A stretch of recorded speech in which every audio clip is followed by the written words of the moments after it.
Here's what happened at ReVival 80, live from José Miguel Agrelot Stadium in San Juan, Puerto Rico on January 16, 2026. The Gluminati showed off their accomplishments from 2025. It took a while. The Foot Soldiers stood tall in their prime debut against the Masters of the Moscowverse. Max Cale introduced his new set, is The Harbinger, and his goals for 2026.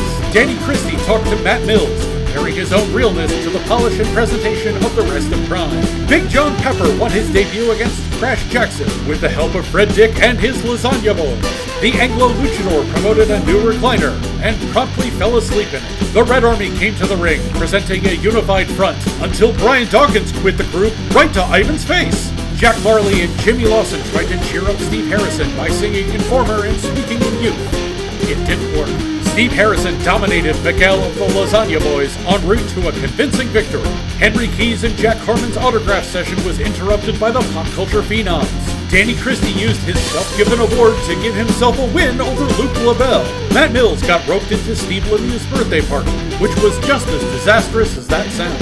Snark darkly advised Blaze Claymore to give up on his personal struggles. Claymore refused strongly. Sage Pontiff outlasted Blaze Claymore in a violent brawl. Simon Tillier tried to talk to Henry Keys and Claybird ahead of their match, only they weren't interested in talking. Also, Resin stole the pancake machine. Angelica Brooks talked to Tony Campbell and regretted every second of it. Tony did what he does best, make enemies. Pop culture phenoms and Vivictus leaned into the chaos, and when the dust settled, Keys and Bird found themselves on top.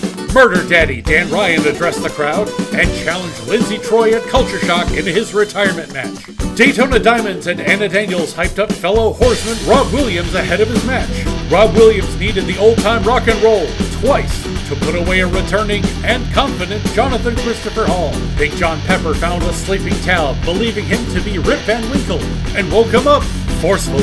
Cancer Giles and Alexei Ruslan tried and failed to cheat their way to victory, forcing Giles to resort to an actual wrestling move for the win. Ivan Stanislav demanded that the main event begin, clearly intending to stay and affect the outcome. Demetrius and the Enemigos couldn't make him leave, which brought out Lindsay Troy to lay down the law.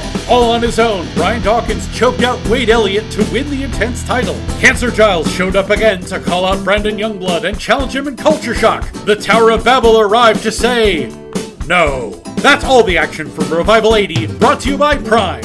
Number one by definition.